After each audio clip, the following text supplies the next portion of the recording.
So we're here today at the Skills Competition Wales Awards ceremony.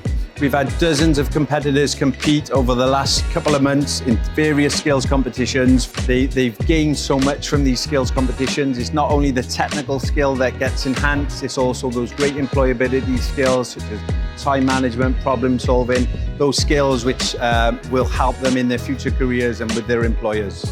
I would recommend it to people, come and do it and challenge themselves to make a better version of themselves by doing competition works. Everyone should try it, to be honest. It's actually really good.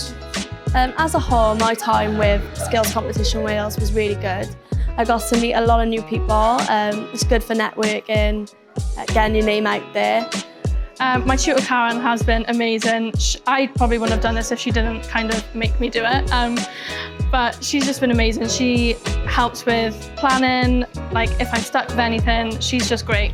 She's brilliant. 100% would recommend it to anyone, even if you doubt yourself, doing a competition like this. If you're successful or not, it still helps you realise how good you actually are at the skill that you want to do. The next steps would-be learners could actually apply for the World Skills UK competition, which allows them to compete against the people not only best in Wales, but also within the UK and even go on to the world.